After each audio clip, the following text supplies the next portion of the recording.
Congreso Virtual del Colegio Mexicano de Ortopedia 2020. El doctor Jonathan Rubén Hernández Molina, ortopedista egresado del Hospital Central Cruz Roja Mexicana, realizó una subespecialidad en artroscopía y cirugía de hombro y rodilla en el Hospital Ángeles Mosel, así como un fellowship en artroscopía y cirugía de pie y tobillo en la Clínica Centro, Madrid. Actualmente ejerce su práctica profesional en hospitales del Grupo Ángeles en la Ciudad de México. Es profesor nacional de la Fundación AOTrauma y desempeña el cargo de titular adjunto del curso de posgrado de artroscopía de la Universidad La Salle. El doctor Hernández hablará sobre evolución del tratamiento de fracturas multifragmentadas de húmero proximal en pacientes geriátricos. Buen día. El objetivo de esta presentación será enlistar los factores de mal pronóstico, determinar cuáles son las indicaciones y requerimientos para el tratamiento quirúrgico o conservador y evaluarlas en caso de que sea quirúrgico, si se realizará una osteosíntesis o una artroplastía de hombro. ¿Cuál es el problema? En el paciente geriátrico siempre nos encontraremos un fragmento proximal corto. La fijación debe de ser bicortical en un hueso de pobre calidad ósea y el objetivo es que la movilización sea muy rápida para recuperar la calidad de vida del paciente geriátrico. ¿Qué debemos de hacer cuando tenemos distintas demandas en el mismo grupo etario? Si bien sabemos que en el paciente joven el objetivo será preservar la cabeza del húmero, así como restaurar la función, en un paciente geriátrico deberemos de aliviar el dolor y recuperar lo mejor posible la función que tenía ese paciente. Como parte de la serie radiográfica para realizar el diagnóstico, es necesario una radiografía simple AP de hombro y, de ser posible, una escapular en Y o una axilar. La tomografía axial computarizada solamente deberá ser realizada si estamos pensando en un tratamiento quirúrgico. Si bien el tratamiento de estas fracturas complejas se ha dado desde la óptica de cirujanos que solamente realizan trauma, o cirujanos que solamente realizan hombro, o cirujanos artroscopistas, todavía no nos ponemos de acuerdo cuál es la mejor clasificación. La clasificación de AO es el mejor parámetro para comunicarnos entre colegas. Incluye los criterios de NIR con los famosos 4 fragmentos y nos puede orientar hacia cómo será la evolución del paciente. ¿Qué fractura irá peor, un varo o un valgo? Está demostrado que en 19% de los casos las fracturas en valgo evolucionarán hacia un mal pronóstico o una mala función. Sin embargo, una fractura en varo presenta hasta 79% de riesgo de presentar necrosis, aflojamiento o colapso en varo. El factor pronóstico más importante actualmente utilizado para la necrosis vascular es el término de cálcar corto, de tal manera que si el cálcar es menor de 2 milímetros, el riesgo de una necrosis estará siempre presente. ¿A qué se debe esto? Se debe a que la circulación a nivel cefálico se compone de una red arterial a nivel del cálcar entre la circunfleja anterior y la circunfleja posterior, así como anastomosis intraóseas. La reducción, independientemente de cuál sea el tratamiento que ofrezcamos a nuestro paciente, va a ser la clave para el éxito futuro. El contacto medial es lo que nos hará anatómica esta fractura. ¿Qué sucede en aquellos pacientes donde no podemos realizar una reducción anatómica por falta de cálcar? Lo ideal será conseguir 120 grados entre el ángulo de la cabeza y la diáfisis. Un ángulo mayor será una mala evolución para nuestros pacientes. Aquí es donde tenemos dos tratamientos, conservador o quirúrgico. Esto depende del expertise del médico que lo atienda, así como del conocimiento de las complicaciones de estas fracturas y de la capacidad técnica que contemos en nuestras instituciones donde trabajemos. El tratamiento conservador estará dado entonces por un inmovilizador universal de hombro. Tenemos que evitar aquellas inmovilizaciones poco higiénicas que lastimaban la piel del paciente o que podían producir lesiones vasculares. El tratamiento no quirúrgico o conservador está indicado en pacientes con fracturas simples impactadas, fracturas multifragmento mínimamente desplazadas o fracturas desplazadas en pacientes que no sean aptos para un tratamiento quirúrgico. Debemos de iniciar un tratamiento analgésico precoz evitando AINES para no disminuir la cascada inflamatoria inicial. Debemos de realizar siempre una reducción cerrada con un control radiográfico posterior y entre el día 14 y el día 21 se deberá realizar un control radiográfico. De encontrar datos de consolidación, iniciaremos inmediatamente ejercicios de péndulo y a partir de la sexta semana ejercicios de fortalecimiento muscular.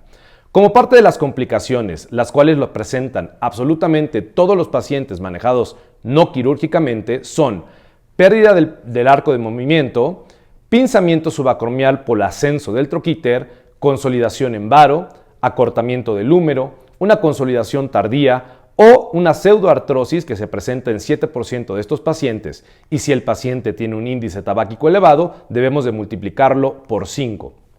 Debemos de entender que el tratamiento no quirúrgico demanda bajos niveles de habilidades y bajos niveles tecnológicos en el hospital. El tratamiento quirúrgico dependerá entonces de gran destreza y habilidades técnicas como quirúrgicas. El realizar un tratamiento quirúrgico en un paciente cuando no contamos con el implante adecuado o los recursos adecuados se considera una negligencia benigna. Esto nos llevará a un pobre resultado funcional y a un hombro doloroso. El tratamiento quirúrgico, debemos de considerar que las revisiones sistemáticas demuestran que la evaluación del tipo de fractura es difícil. Existe una amplia gama de tratamientos y la evidencia no apoya ninguna opción específica entre el tratamiento quirúrgico o el tratamiento conservador.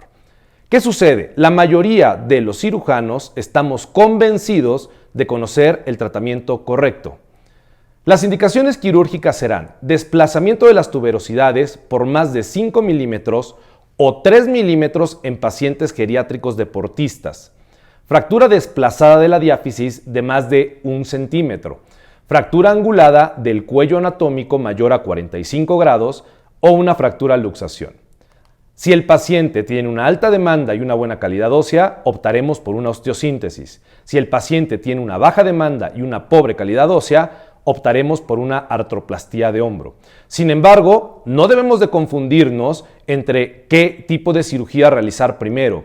La osteosíntesis siempre estará antes que la artroplastía, y eso de acuerdo a los resultados funcionales en todas las publicaciones más recientes.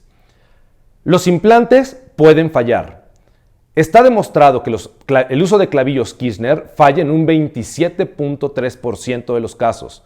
La utilización de placas convencionales en T hasta 34% y una placa anatómica con estabilidad angular puede fallar en un 2.5% de los casos. Es por eso que este será el implante adecuado para un paciente geriátrico. Sin embargo, tenemos que considerar que la falla del implante no siempre depende per se. Muchas veces es por una mala reducción por parte del cirujano ortopedista. Aquí podemos ver este ejemplo donde no se realizó una reducción de este paciente, se colocó la placa tal cual y la tuberosidad se encontraba completamente despaciada. Este paciente no va a ir bien. En este otro caso podemos observar cómo el ángulo entre la cabeza y la diáfisis es de más de 180 grados, se coloca la placa sin ninguna reducción, el paciente tiene una pobre calidad de vida posterior a esta cirugía. Las placas con estabilidad angular anatómicas están diseñadas para cualquier patrón de fractura, esté desplazado o no. Fracturas con minutas, ofrecen una fijación estable debido a que no dependen de la calidad del hueso. Además, esto las hace indicadas para huesos osteoporóticos. Están indicadas para aquellos pacientes donde hay una pérdida de la cortical medial, es decir, del cálcar. Sin embargo, es sumamente importante realizar una reducción en valgo previo a la fijación. Se pueden colocar a través de un abordaje deltopectoral, un abordaje lateral directo o un abordaje mínimamente invasivo. Y gracias a su sistema de instrumentos, los cuales ampliamente versátil, podemos colocarla 5 milímetros por detrás de la corredera del bíceps u 8 milímetros por debajo de la tuberosidad mayor. De esta manera evitaremos un pinzamiento subacromial, un atrapamiento del tendón del bíceps o una lesión de la circunfleja anterior. Gracias a la colocación en diferentes ángulos de los tornillos bloqueados, podemos mantener esa reducción evitando el colapso futuro. Es muy importante considerar que si el paciente tiene osteoporosis, debemos de preferir una técnica pura con tornillos bloqueados a la utilización de tornillos de cortical por la mala calidad ósea.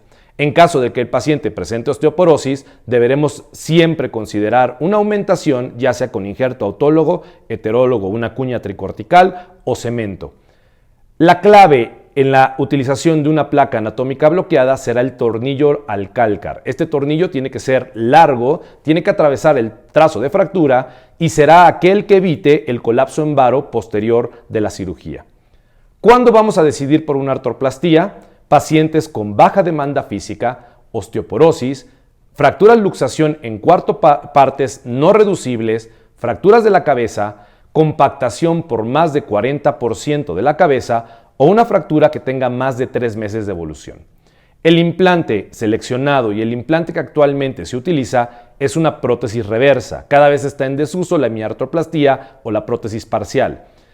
¿Cuál es el paciente ideal? Aquel que tiene una vitalidad de la cabeza comprometida, que ha perdido la relación entre la cabeza y los trocánteres o que no podemos dar una estabilidad en nuestros fragmentos. Otras indicaciones serán luxación glenumeral, angulación en varo valgo, integridad del periósteo comprometido, calcal corto, desplazamiento de la diáfisis o una dificultad de la fijación y la reducción.